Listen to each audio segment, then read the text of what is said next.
चलिए बच्चों, इस पाठ को शुरू करने से पहले क्यों ना हम इस पाठ में आए हुए कठिन शब्द एवं उनके अर्थों को जान लेते हैं, ताकि इस पाठ को समझने में आपको आसानी हो जाए। तो चलिए शुरू किया जाए। एवं हमारा पहला शब्द है तड़के।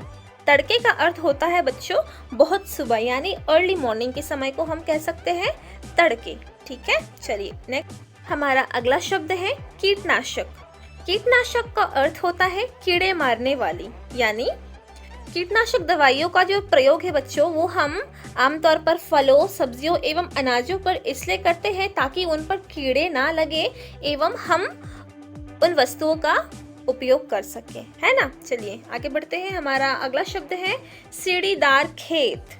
यहाँ पर आपको इमेज में दिख रहा होगा सीढ़ीदार खेत कैसा दिखता है, ठीक है। और ये आमतौर पर पर्वतीय या पहाड़ी प्रदेशों की ढलावा भूमि पर कृषि के उद्देश्य से विकसित क्षेत्र को कहा जाता है, ठीक है। इन प्रदेशों में मैदानी इलाकों के अभाव से, मैदानी इलाका मतलब जो फ्लैट लैंड होता है ना, जिसमें हम लोग खेती बाड़ी करते हैं, जो कि सपाट होता है, समतल होता है, उस प्रकार के जो इलाके हैं उनके अभाव से, यानी उनकी कमी से क्या करते हैं, पहाड़ों की ढलानों पर सीढ़ियों के आकार के छोटे छोटे खेत विकसित किए जाते हैं, जो मृदा अपरदन यानी सॉइल एरोशन और बारिश के पानी को बहने से रोकने में सहायक होते हैं, है ना बच्चों। बहुत ही बढ़िया कॉन्सेप्ट है ये सीढ़ीदार खेत का, ठीक है। चलिए आगे बढ़ते हैं। पंछी। पंछी यानी पक्षी, जिसे हम कहते हैं बर्ड, ठीक है। और इस वक्त आप इमेज देख रहे हैं तीतर चिड़िया का, ठीक है, जिसके बारे में हम इस पाठ में पढ़ने वाले हैं। तीतर पक्षी आप इस वक्त देख रहे हैं, ठीक है। चलिए आगे बढ़ते हैं। सहमकर। सहमकर का अर्थ होता है डर कर, ठीक है, यानी with fear, very much fiery वाला जो सिचुएशन होता है हम उसे कहते हैं सहमकर, ठीक है। जैसे आप इस पिक्चर में देख पा रहे हैं कि ये बच्चा जो है किस प्रकार सहम कर यानी डर कर है, ठीक है। आगे बढ़ते हैं। हमारा अगला शब्द है कामयाब। कामयाब का अर्थ होता है सफल यानी सक्सेसफुल, ठीक है। एवं हमें अपने जीवन में सक्सेसफुल होने के लिए यानी कामयाब होने के लिए मेहनत तो भरपूर करना ही चाहिए, एवं जो मेहनत करते हैं वही असल में अपनी जिंदगी में सफल होते हैं, ठीक है। चलिए आगे बढ़ते हैं। आहट। आहट का अर्थ होता है आवाज यानी साउंड, ठीक है। चलिए आगे बढ़ते हैं। खामोशी। खामोशी का अर्थ होता है शांति यानी साइलेंस। और बच्चों हमारा सबसे आखिरी का शब्द है रौबदार। रौबदार का अर्थ होता है प्रभावशाली, जिसे हम आमतौर पर रुतबा भी कह सकते हैं। उदाहरण स्वरूप आप इस वक्त स्क्रीन पर शेर की एक पिक देख रहे हैं, शेर की इमेज देख रहे हैं। और शेर कौन होता है बच्चों, हमें बताइए जरा। शेर जो है वो होता है जंगल का राजा, है ना।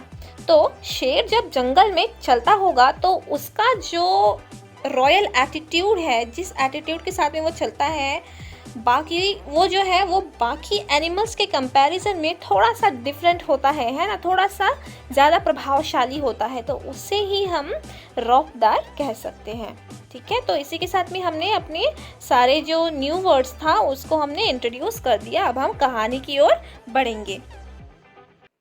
बच्चों, बिशन की दिलेरी पाठ या कहानी में लेखिका प्रतिभा नाथ जी ने बेजुबान पक्षियों की सुरक्षा का विषय उठाया है।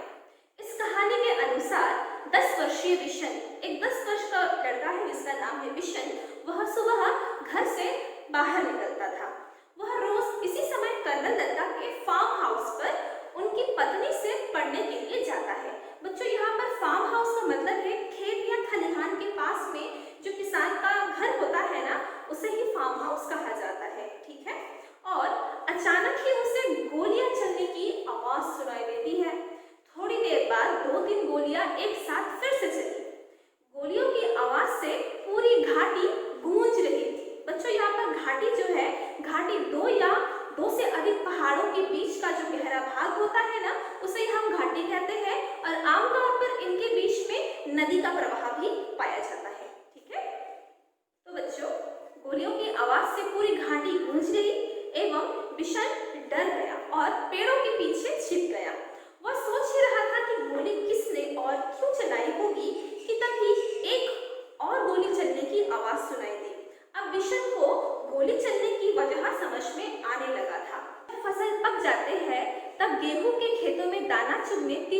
झुंड आया करता है। शिकारी इस बात को जानते हैं, इसलिए तीतरों का शिकार करने के लिए वो आ जाते हैं और हर वर्ष खेतों में दाना चुगते तीतरों को मारने के लिए उन पर गोली चलाते हैं। यह सब देखकर बिशन बहुत ही दुखी हो गया। वह जान गया कि शिकारी ही तीतरों पर गोलियां चला रहे हैं। तत्पश्चात वह वहां से निकलकर खेतों के किनारे किनारे चलने लगा। चलते चलते उसने शिकारियों को सबक सिखाने का निर्णय ले लिया। तभी उसकी नजर एक घायल यानी बच्चों जिसे चोट लगी हुई हो, ठीक है, तभी उसे एक घायल तीतर दिख गया। ठीक है, उसने अपना स्वेटर उतारकर तीतर पर डाल दिया और जब वह तीतर स्वेटर में फंस गया उसे पकड़ लिया। ठीक है, बिशन ने जख्मी तीतर को अपने सीने से लगाया और तेजी से पहाड़ी की ओर दौड़ पड़ा ताकि किसी शिकारी की नजर उस पर ना पड़े। लेकिन जिस बात का भय था वही हुआ। वह कुछ ही दूर गया होगा कि पीछे से किसी की भारी आवाज सुनाई दी, लड़के रुक जा नहीं तो मैं गोली मार दूंगा। बिशन का दिल जोर जोर से धड़कने लगा। डर के बावजूद उसने आगे बढ़ना जारी रखा। शिकारी गुस्से में चिल्ला रहा था। बच्चों, तीतर के बारे में मैं आपको कुछ बता देती हूँ कि तीतर जो है वो एक प्रकार का पक्षी है जो कि फ्रैंकोलिन जाति का एक सदस्य है एवं यह मुख्यतः दक्षिण एशिया के सूखे इलाकों में पाया जाता है, जैसे भारत, ईरान, नेपाल, पाकिस्तान, श्रीलंका, इन सब देशों में तीतर काफी तादाद में पाया जाता है। ठीक है बच्चों, बिशन का जो दिल है वह बहुत ही जोर जोर से धड़कने लगा। डर के बावजूद उसने आगे बढ़ना जारी रखा। शिकारी गुस्से से चिल्ला रहा था, मैं तुझे देख लूंगा, तू मेरा शिकार चुराकर नहीं ले जा सकता, ऐसे वो चिल्ला रहा था। बिशन को कोई रास्ता नहीं सूझ रहा था ताकि शिकारी से पीछा छूट सके, इसलिए उसने खेतों के छोटे रास्ते यानी उसने शॉर्टकट का यूज किया। ठीक है, उसने शॉर्टकट रास्ते का, छोटे रास्ते का प्रयोग किया जो कि काफी कांटेदार झाड़ियों से भरे हुए थे। वहां से जाना उसने उचित समझा। बहुत ही संभल कर चलने के बावजूद उसके हाथ पैर पर कांटों की बहुत सी खरोंचें उभर आई थी। बिशन किसी तरह कर्नल दत्ता के फार्म हाउस के अंदर पहुंच ही गया। वहां फार्म हाउस में सन्नाटा था।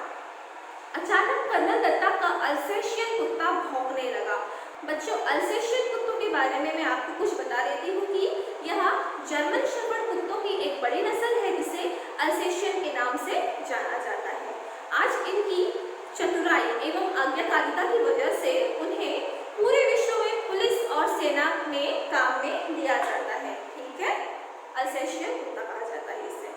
तो बिशन समझ गया, जैसे ही अल्सेशियन कुत्ता भौंकने लगा, बिशन तो समझ गया कि शिकारी इधर ही आ रहे हैं।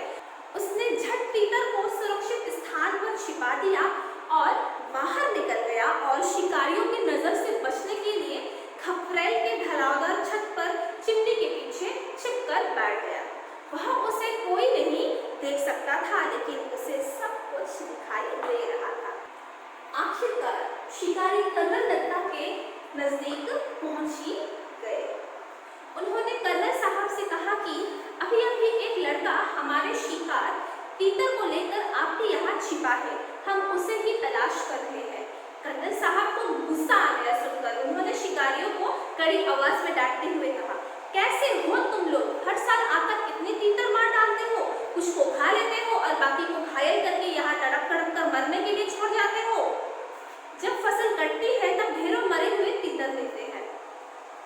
कर्नल दत्ता की बात सुनकर दोनों शिकारी घबरा गए। कर्नल दत्ता यही नहीं रुके, बल्कि उन्होंने आगे भी अपना गुस्सा जारी रखते हुए कहा, पक्षियों को मारने और उससे ज्यादा उन्हें घायल करके छोड़ जाने में तो कोई बहादुरी नहीं है ना। अब तुम दोनों यहाँ से जा सकते हो, यहाँ कोई तुम्हारा तीतर नहीं है, अब जाते क्यों नहीं, खड़े क्यों हो। ऐसे कहकर उन्होंने उन दोनों को क्या किया, वहां से जाने के लिए कह दिया। बिशन चिमनी के पीछे से सब कुछ देख और सुन रहा था। शिकारियों के जाते ही वह घायल तीतर को लेकर घर की मालकिन यानी कर्नल दत्ता की पत्नी के पास बहू जी पुकारते हुए पहुंच गया। कर्नल साहब भी वहां पहुंच गए। फिर दोनों ने मिलकर तीतर का उपचार किया। कर्नल साहब की पत्नी ने उसे दलिया भी खिलाया। बच्चों, दलिया आपको पता है क्या होता है? दलिया बहुत ही पौष्टिक होता है। इसे गेहूं को दरदरा पीसकर बनाया जाता है और इसमें पोटेशियम, मैग्नीशियम, प्रोटीन, कार्बोहाइड्रेट एवं फाइबर आदि पाया जाता है। ठीक है। साहब की पत्नी ने उसे दलिया खिलाया। फिर विशन भी हंसता हुआ हिरन की तरह छलांगे लगाता हुआ तितर को लेकर अपने घर पहुंच जाता है। ठीक है। तो बच्चों, यहीं पर हमारा जो कहानी है इसे हम यहीं पर समाप्त करते हैं। आशा करती हूँ कि आपको यह कहानी बहुत ही अच्छी लगी होगी एवं इस कहानी को सुनते सुनते आपको इस कहानी का जो उद्देश्य है, इस कहानी के माध्यम से लेखिका जो है आपको क्या संदेश देना चाह रही है, इसके बारे में तो आपने थोड़ा बहुत तो गेस कर ही लिया होगा। तो चलिए बच्चों, मैं आपको बता देती हूँ कि इस कहानी का उद्देश्य आखिर है क्या। विषम की बिलेरी पाठ द्वारा कहानीकार प्रतिभानाथ जी ने बताया है कि पशु पक्षी या वन्य जीव प्राणी जो बेजुबान होते हैं वो अपना दुख प्रकट भी नहीं कर सकते, है ना। उनके प्रति हमें हमेशा प्रेम भावना रखनी चाहिए। यह हमारा मानवीय कर्तव्य है। क्योंकि बच्चों, जो पशु पक्षी हमारे पर्यावरण के लिए आवश्यक है, इनकी संख्या में निरंतर कमी आती जा रही है। पहले हमारा वातावरण बहुत ही सुंदर और स्वच्छ था। पक्षियां ही हमारे प्रकृति की शोभा बढ़ाती हैं। हमें वनों की कटाई को रोकना होगा एवं अवैध शिकार को भी। यदि ऐसा नहीं किया गया तो आने वाले भविष्य में एक भी पक्षी दिखाई नहीं देंगे। इसलिए हमें अभी से इसकी बचाव के बारे में सोचना होगा, है ना बच्चों। तो बच्चों, आपको यह कहानी कैसी लगी? आशा करती हूँ कि आपको बहुत ही अच्छी लगी होगी एवं इसी के साथ साथ मैं यह भी आशा करती हूँ कि इस कहानी के माध्यम से लेखिका प्रतिभानाथ जी ने जिस संदेश को देने की चेष्टा की है उसे आप भी अपने जीवन में आत्मसात करने की चेष्टा अवश्य करेंगे।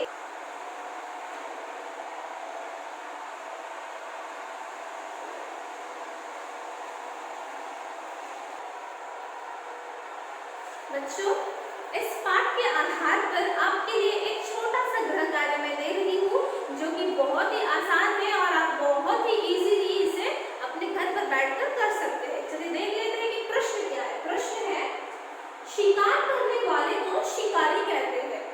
हम जानते हैं बच्चों, इस पाठ में भी आया है शिकारी शब्द जो है, इस पाठ में भी हमने कई बार इस्तेमाल किया है ना। शिकार करने वाले को क्या कहा जाता है बच्चों? हम सभी जानते हैं कि शिकारी कहा जाता है।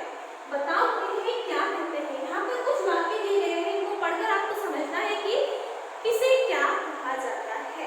ठीक है, चलिए पढ़ लेते हैं। पहला प्रश्न क्या है? पहले वाला में है खेलने वाले को। अच्छा, जिस प्रकार शिकार करने वाले को शिकारी कहा जाता है उस प्रकार खेलने वाले को क्या कहा जाता है बच्चे? बताइए मुझे, क्या आपको पता है क्या कहा जाता है? चलिए मैं ही बता देती हूँ। पहला वाला मैं आपको करके बता देती हूँ। खेलने वाले को कहा जाता है क्या? खिलाड़ी कहा जाता है। क्या कहा जाता है? खिलाड़ी को हम यहाँ पर क्या लिखेंगे? खिलाड़ी। ठीक है। इसी प्रकार बाकी का आप स्वयं करेंगे अपने अपने घर पर। पढ़ाने वाले को क्या कहा जाता है बच्चे? जो आपको पढ़ाते हैं उन्हें क्या कहा जाता है? ये तो आपको पता ही होगा, है ना। तो आप यहाँ पर लिख देंगे उस शब्द को। वाहन चलाने वाले, जो वाहन चलाते बच्चों उन्हें क्या कहा जाता है? वाहन मतलब व्हीकल, कोई भी व्हीकल, कोई भी गाड़ी। ठीक है, वाहन चलाने वाले को क्या कहा जाता है? इसका जो शब्द है बच्चों, या इंग्लिश में भी वही शब्द है, हिंदी में भी वही शब्द आपको आ जाएगा। अगर आपको इंग्लिश में पता है कि वाहन चलाने वाले को क्या कहा जाता है, उसी को हिंदी में लिख दीजिए, बस हो जाएगा। ठीक है। नेक्स्ट है कुश्ती लड़ने वाले को। कुश्ती लड़ने वाले को क्या कहा जाता है बच्चों? ये भी आपको पता होगा, है ना। आशा है कि आपको यह प्रश्न समझ में आ गई होगी एवं आप खुद से अपने अपने घर पर इसका जो आंसर है, इसका जो उत्तर है उसे ढूंढने की कोशिश अवश्य करेंगे एवं समय पर करेंगे। तो बच्चों, चलिए अब हम इस पाठ से संबंधित कुछ बहुत ही मज़ेदार सवालों को सॉल्व करने के लिए जा रहे हैं, जिसको करने में आपको बहुत ही आनंद आने वाला है। तो चलिए शुरू करते हैं, देखते हैं कि सवाल आखिर है क्या। बूझो तो जाने, मतलब आपको यहाँ पर कुछ पहेलियाँ दिया गया है जिसको पढ़कर आपको समझना है कि इसका उत्तर जो है वो क्या होना चाहिए। चलिए मैं फर्स्ट क्वेश्चन जो है उसे पढ़ती हूँ। क्या है? म्याऊं म्याऊं मेरी बोली, दूध मछली मैं खाती हूँ, मुझे देखकर भागे कौन, बताओ तो मेरा नाम। मतलब आपको इसमें किसी एनिमल के बारे में बताया जा रहा है कि म्याऊं म्याऊं मेरी बोली, ऐसा कौन सा एनिमल है या जीव है जिसकी जो बोली है ना वो म्याऊं म्याऊं करती है, ठीक है। और दूध मछली मैं खाती हूँ, यानी जिसे दूध मछली बहुत ही पसंद हो, ऐसा कोई जीव जो आपको याद आ रहा हो उसका नाम आपको यहाँ पर लिखना है। तो बच्चों यहाँ पर आपने फर्स्ट जो दो लाइंस है ना, म्याऊं म्याऊं मेरी बोली दूध मछली मैं खाती हूँ, इस दो लाइंस को पढ़ के ही आपने गेस तो कर ही लिया होगा कि इसका जो सही उत्तर है वो क्या होना चाहिए, है ना। तो इसका जो सही उत्तर है बच्चों वो क्या होना चाहिए? म्याऊं म्याऊं करती है और दूध मछली भी खाती है, वो कौन सी एनिमल होनी चाहिए? उसके उत्तर में आएगा बिल्ली। क्या आ जाएगा? बिल्ली, ठीक है। ये हमारा फर्स्ट क्वेश्चन का आंसर हमने बिल्कुल सॉल्व कर दिया है। अब हम सेकेंड क्वेश्चन को करेंगे। सेकेंड क्वेश्चन है, मीठी मीठी मेरी बोली कू कू कर राग सुनाती, रंग है मेरा काला, बताओ मैं कौन हूँ। मीठी मीठी मेरी बोली, ऐसा कोई जीव है जिसकी जो बोली है वो मीठी मीठी है, कू कू कर राग सुनाती, और जो कू कू कर गाने सुनाती है, राग सुनाती है, रंग है मेरा काला, बताओ मैं कौन हूँ। और जिसका जो रंग है वो कैसा होता है? काला होता है बच्चों। लेकिन आप यहाँ पर जैसे ही यहाँ पर रंग के बारे में कहा जा रहा है काला, तो आपके दिमाग में या तो कौवा आ रहा होगा या तो कोयल आ रहा होगा, है ना। तो कौवा जो है वो क्या मीठी मीठी बोली बोलती है? बिल्कुल भी नहीं। कू का राग भी नहीं सुनाती। तो इसका उत्तर क्या हो जाएगा? इसका उत्तर हो जाएगा कोयल। क्या हो जाएगा? कोयल, ठीक है। बहुत ही आसान वाले सवाल है बच्चों यहाँ पर। ओके, नेक्स्ट देखते हैं। भौं भौं करता हूँ मैं, घर का पहरेदार हूँ, मुझसे सब डरते हैं, मुझे देखकर भागते हैं। ऐसा कोई जीव के बारे में बताया जा रहा है जो कि भौं भौं करता है, मतलब भाव भाव करता है, ठीक है। घर का पहरेदार हूँ, और जिसे घर के पहरेदार के रूप में भी कंसिडर किया जाता है कि इसे घर के पहरेदार भी हम कहते हैं। मुझसे सब डरते हैं, और जिसे देखकर सभी डरते हैं। जो आप सोचिए, आपके घर में कोई अगर नया कोई मेहमान वगैरह आते हैं, कोई भी लोग आते हैं, वो पहले ही डर जाते हैं उसे देख करके, ठीक है। मुझे देखकर भागते हैं, और उसे देखकर सभी भागते हैं। अब तक तो आपने गैस पक्का कर ही लिया होगा बच्चों कि इसका उत्तर क्या होना चाहिए। इसका उत्तर क्या हो जाएगा? कुत्ता हो जाएगा। क्या हो जाएगा? कुत्ता, डॉगी जिसको हम लोग बोलते हैं। तो ये हो गया हमारा जो सवाल था, इसका आंसर हमने कर लिया है। ओके, पहले वाला का आंसर था बिल्ली, सेकंड वाला का है कोयल, एंड द लास्ट वन का आंसर है कुत्ता। ओके, चलिए बच्चों, अब हम हमारे अगले क्वेश्चन की तरफ बढ़ते हैं। पढ़ लेते हैं कि प्रश्न क्या है। निम्न वर्ग पहेली में से सही लिंग के जोड़े बनाइए। बच्चों यहाँ पर आपको दिख रहे होंगे कि यहाँ पर कुछ अक्षर दिए गए हैं। आपको इसके अंदर में से आपको कुछ क्या बनाने हैं? लिंग के जोड़े बनाने हैं, ठीक है। देखते हैं। देखिए यहाँ पर एक एग्जाम्पल भी दिया गया है। उदाहरण के लिए देखिए, राजा और रानी। हम सबसे पहले ढूंढ लेते हैं कि राजा और रानी इस पहेली के अंदर में है कहाँ पर। ध्यान से देखेंगे तो ये रहा हमारा राजा, और ये रही हमारी रानी। ओके, इस प्रकार से आपको इसके अंदर में से बाकी के जितने भी सारे लिंग के जोड़े हैं उसे ढूंढ करके निकालने हैं, ठीक है। चलिए देख लेते हैं बाकी का। चलिए नेक्स्ट हम देख लेते हैं। ये देखिए यहाँ पर बूढ़ा दिख रहा होगा ना आपको, बूढ़ा। ओके, और बुढ़िया ढूंढेंगे तो बुढ़िया हमारी जो है ये यहाँ पर है, ठीक है। तो बूढ़ा यहाँ पर लिख देंगे और बुढ़िया यहाँ पर लिख देंगे, ठीक है। नेक्स्ट हम लोग ढूंढते हैं। बूढ़ा बुढ़िया हो गया। देन है हमारा, ये देखिए धोबी, एंड यहाँ पर है धोबिन। तो हम धोबी और धोबिन को यहाँ पर लिख देंगे, ठीक है। नेक्स्ट है हमारा ये कवि, कवि और यहाँ पर देखिए कवियत्री। ठीक है, कवि कवियत्री यहाँ पर हो जाएगा। इसी प्रकार से बच्चों आपको बाकी के जितने भी जोड़े हैं उसे ढूंढ करके निकाल करके लिख देना है। ठीक है, इसमें आपको लुहार लुहारिन मिल जाएंगे, माता पिता मिल जाएंगे, नर नारी मिल जाएंगे, चूहा चूहिया मिल जाएंगे। ठीक है, जो कि बहुत ही आसान है। अब बाकी के जो है वह स्वयं करेंगे। ओके बच्चों, अब हम इस कहानी के प्रश्न उत्तरों को सॉल्व करने के लिए जा रहे हैं। चलिए देखते हैं कि पहला प्रश्न क्या है। पहला प्रश्न है, जी हाँ हमारे पास लाइसेंस वाली बंदूकें हैं। सरपंच माधो सिंह भी हमें जानता है। शिकारियों ने कर्नल साहब से क्या सोचकर ऐसा कहा होगा। तो बच्चों आपको बताना है कि यहाँ पर शिकारियों ने कर्नल साहब से ऐसा क्यों कहा होगा, है ना। तो इसके उत्तर में हम लिखेंगे, शिकारियों ने सोचा होगा कि कर्नल साहब हमें डांटेंगे, इसलिए उन्होंने ऐसा कहा होगा। ठीक है, चलिए अगले प्रश्न को देख लेते हैं। अगला प्रश्न है, बिशन घायल तीतर को क्यों बचाना चाहता था। इसका उत्तर तो हमें बहुत ही अच्छे से पता है ना बच्चों, कि बिशन घायल तीतर को इसलिए बचाना चाहता था क्योंकि उसे शिकारियों द्वारा तीतरों को मारना बहुत बुरा लगता था। वैसे भी वह जानता था कि शिकारी इस तीतर को खेत में ढूंढ नहीं पाएंगे और घायल तीतर यही तड़प तड़प कर अपने प्राण त्याग देगा। अब हम तीसरे प्रश्न की ओर बढ़ते हैं। क्वेश्चन नंबर 3 है, घायल तीतर को बचाने के लिए उसे किस तरह की परेशानियां हुई।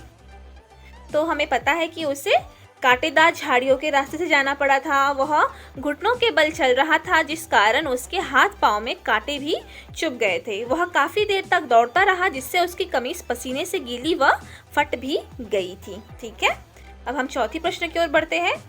क्वेश्चन नंबर 4 है, घायल तीतर अगर तुम्हें मिला होता तो तुम उसे पालते या अच्छा होने पर छोड़ देते, क्यों। तो बच्चों इसके उत्तर में आप क्या लिख सकते बताइए मुझे। घायल तीतर अगर हमें मिला होता तो हम उसे अच्छा होने पर छोड़ देते, क्योंकि सभी पशु पक्षियों को स्वतंत्र रहने का अधिकार है। सभी पक्षी स्वतंत्र रहकर ही खुश रहते हैं, है ना बच्चों। अब हम अगले प्रश्न की ओर बढ़ते हैं। देखते हैं कि अगला प्रश्न क्या कहता है। अगला प्रश्न है, तीतर स्वेटर में फंस गया तो बिशन ने उसे पकड़ लिया और अपने सीने से चिपका लिया। ऊपर लिखे वाक्य में उसे शब्द का इस्तेमाल तीतर के लिए किया गया है। एक ही संज्ञा का बार बार इस्तेमाल करने की बजाय उसकी जगह पर कुछ खास शब्दों का प्रयोग किया जाता है। ऐसे शब्दों को सर्वनाम कहते हैं। सर्वनाम छांटकर लिखो। यहाँ पर कुछ प्रश्न दिए गए हैं बच्चों, आपको इसमें क्या करना है, जो भी डैश है, जो भी रिक्त स्थान आपको दिख रहा है, उसमें आपको सर्वनाम के साथ में आपको फिल करना है। ठीक है, चलिए देख लेते हैं। पहला प्रश्न है, मास्टर साहब ने अप्पा राव को डैश पास बुलाकर कहा, डैश कल डैश घर आना। तो बच्चों पहला प्रश्न का उत्तर हो जाएगा हमारा, मास्टर साहब ने अप्पा राव को अपने पास बुलाकर कहा, तुम कल मेरे घर आना। ठीक है, ये हमने फर्स्ट वाला कर दिया। सेकंड वाला है, सेंटीला डैश घर नागालैंड के किस शहर में है। सेंटीला तुम्हारा घर नागालैंड के किस शहर में है। ठीक है, अगले देख लेते हैं। सुधा ने डैश बुआ से पूछा, पापा डैश कितने बड़े हैं। सुधा ने अपनी बुआ से पूछा, पापा आपसे कितने बड़े हैं। ठीक है, अगले देख लेते हैं। मोहन को समझ में नहीं आ रहा कि क्या करना चाहिए। मोहन को समझ नहीं आ रहा कि उसे क्या करना चाहिए। ठीक है, और लास्ट वाला है, विमल ने डैश अफसर को याद दिलाया कि डैश 4 बजे बैठक में जाना है। विमल ने अपने अफसर को याद दिलाया कि उन्हें 4 बजे बैठक में जाना है। ठीक है, तो हमने यहाँ पर सारे जो क्वेश्चन के जो आंसर थे हमने यहाँ पर कर दिया। ठीक है, यहाँ पर आप देख सकते हैं। बच्चों, क्योंकि इस प्रश्न में सर्वनाम का जिक्र किया गया है तो मैं आपको बता देती हूँ कि संज्ञा के स्थान पर प्रयुक्त होने वाले शब्द को सर्वनाम कहते हैं। और सर्वनाम जो है यह 6 प्रकार के होते हैं: पुरुषवाचक, निश्चयवाचक, अनिश्चयवाचक, संबंधवाचक, प्रश्नवाचक, निजवाचक। ठीक है बच्चों, हमारा अगला प्रश्न है, इन वाक्यों को पूरा करो। वह इतना धीरे चल रहा था मानो डैश, मानो चींटी चल रही हो। रात में चमकते तारे ऐसे दिखाई दे रहे थे मानो आकाश में तारों की चादर बिछी हो। तुम तो मंगल ग्रह के बारे में ऐसे बता रहे हो मानो तुम मंगल ग्रह पर जाकर आए हो। बिल्ली चूहे को ऐसे ललचाई नजरों से देख रही थी मानो अभी खा जाएगी।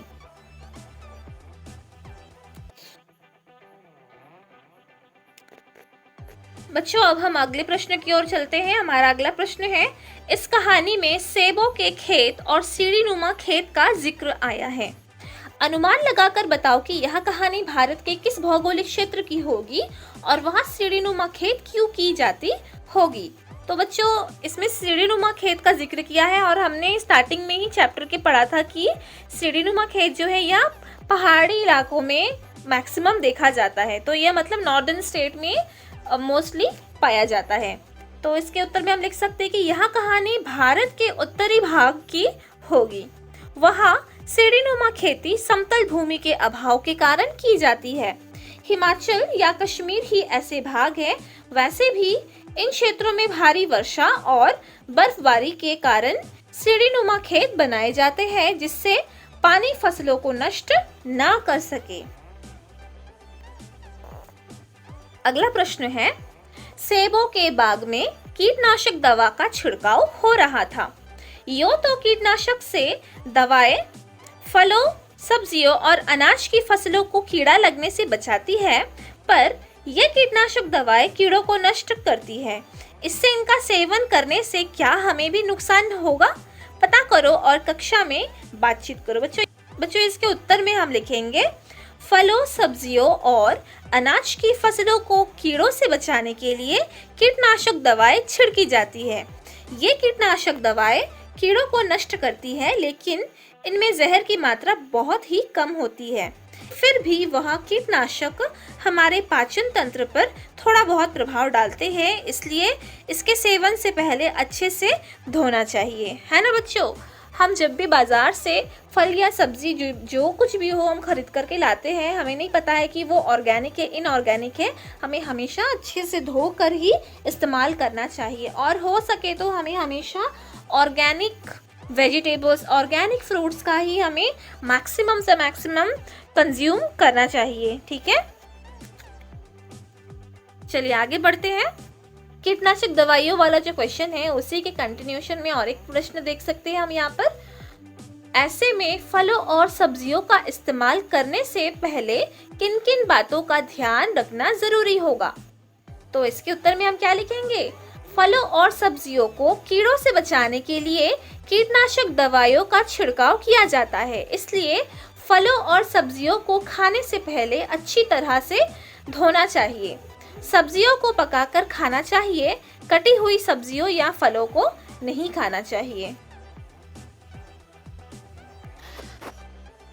तुम्हारे आसपास, यहाँ पर प्रश्न पढ़ लेते हैं बच्चों। कर्नल दत्ता ने घायल तीतर को गेंदे की पत्तियों का रस पिलाने के लिए कहा। पत्तों का इस्तेमाल कई कामों के लिए होता है। नीचे लिखी पत्तियों का इस्तेमाल किस लिए होता है? बच्चों यहाँ पर आपको कुछ पत्तियों का नाम दिख रहा होगा, जैसे कि तुलसी, नीम, मीठा नीम, आम, अमरूद, तेजपत्ता, केला, सागवान। आपको बताना है कि यहाँ पर जो पत्तियों का नाम लिखा हुआ है इनका इस्तेमाल हम किस काम के लिए करते हैं। ठीक है, चलिए देख लेते हैं कि पहला जो है तुलसी। बच्चों तुलसी का जो पत्ता है वो हम किस लिए यूज करते हैं? वो हम पूजा पाठ करने तथा चाय में डालने में प्रयोग होती है। ठीक है, अगला है नीम। नीम के पत्ते फोड़े फुंसी पर लगाने या दवाइयों में प्रयोग होता है। हमारा मीठा नीम यानी करी पत्ता। करी पत्ता जो है बच्चों वह सब्जियों या दाल बनाने में प्रयोग होता है। ठीक है, अगला है आम। आम का जो पत्ता है वो पूजा पाठ और हवन आदि में प्रयोग होता है। अमरूद, अमरूद का जो पत्ता है उसे भी हम दवाइयों में प्रयोग करते हैं। अगला है तेज पत्ता। तेज पत्ता जो है वह सब्जी में डालने तथा मसाला बनाने में प्रयोग होता है। नेक्स्ट है केला। केले के जो पत्ते हैं बच्चों वो हम पूजा पाठ तथा भोजन करने में प्रयोग होता है। और लास्ट वाला है सागवान। सागवान जो है वो दोने पत्तल बनाने या कपड़ों की रंगाई में प्रयोग होता है। ठीक है, नेक्स्ट क्वेश्चन हम देख लेते हैं। कर्नल साहब के कहने पर बिशन दौड़कर दवाइयों का बक्सा ले आया। इसे तुम प्राथमिक चिकित्सा बॉक्स या फर्स्ट एड बॉक्स के नाम से जानते होंगे। इस बक्से में क्या क्या चीजें होती है? तो बच्चों मुझे बताइए जरा कि इस बक्से में क्या क्या हम आमतौर पर देखते हैं। तो आपको तो पता ही होगा इसका उत्तर कि इस बक्से में कपड़ों की पट्टी, रुई, डेटॉल, कटने छीलने की दवाई, कैंची, चिमटी आदि चीजें होती है। ठीक है, इसका इस्तेमाल मामूली चोट लगने या छोटे मोटे उपचार के लिए किया जाता है। ठीक है, अगला देख लेते हैं। तुमने पर्यावरण अध्ययन में पढ़ा होगा कि पहाड़ी क्षेत्रों में आमतौर पर छतें ढलावदार बनाई जाती है। सोचकर बताओ कि ऐसा क्यों किया जाता है। तो इसके उत्तर में हम लिखेंगे कि पहाड़ी क्षेत्रों में आमतौर पर छतें ढलावदार बनाई जाती है क्योंकि इन क्षेत्रों में बर्फ आदि पड़ती रहती है जो समतल छत होने पर उसमें जमा हो सकती है, जिससे मकान गिरने का खतरा हो सकता है। इसके साथ ही ये ढलावदार छतें तेज बारिश के लिए भी उपयुक्त होती है ना। अगला प्रश्न है, इस कहानी में पहाड़ी घाटी शब्दों का इस्तेमाल हुआ है। पहाड़ी इलाके से जुड़े हुए और शब्द सोचकर लिखो, जैसे ढलान, चट्टान आदि। तो इसके उत्तर में हम लिख सकते हैं ढलान, चट्टान, टेढ़ा मेढ़ा, कटीला, संकरा, पथरीला, ऊंचा नीचा, कठोर, शुष्क, खुला, बर्फीला, चट्टानी, असमतल, सीढ़ी नुमा, पगडंडी, झाड़ी, छप्पर, बर्फबारी, चोटियां आदि। ये सारे शब्द जो है ये पहाड़ी इलाकों से संबंधित ही है। ठीक है,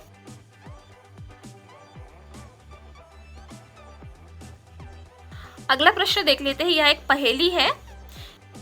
तीतर के दो पीछे तीतर, तीतर के दो आगे तीतर, बोलो कितने तीतर। यहाँ पर बच्चों देखिए 1 2 3। देखिए ये पहला तीतर है, ये दूसरा तीतर है और ये तीसरा तीतर है। ठीक है, बोला जा रहा है कि तीतर के दो पीछे तीतर। यहाँ पे ये फर्स्ट वाला तीतर है, इसके पीछे 2 तीतर है, 1 and 2। ठीक है, तीतर के दो आगे तीतर, और यहाँ पे जो तीतर है इसके आगे में 1 2। बोलो कितने तीतर। तो इतनी इजी है, 1 2 3। टोटल कितने तीतर है यहाँ पर? टोटल 3 नंबर्स ऑफ तीतर। ठीक है, तो इसके उत्तर में क्या आ जाएगा? 3 तीतर। ठीक है ना। अगला प्रश्न है, तीतर का फोटो दिया गया है, गौर से देखो और उसका वर्णन करो।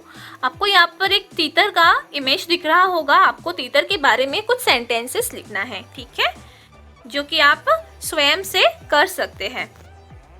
फिर भी मैं आपको बता देती हूँ कि इसका उत्तर आप किस प्रकार लिख सकते हैं। तीतर एक छोटा सा पक्षी होता है, यह दिखने में बहुत ही सुंदर लगता है। इसके छोटे छोटे पंख होते हैं, यह फुदक फुदक कर चलता है और हल्की उड़ान भी भरता है।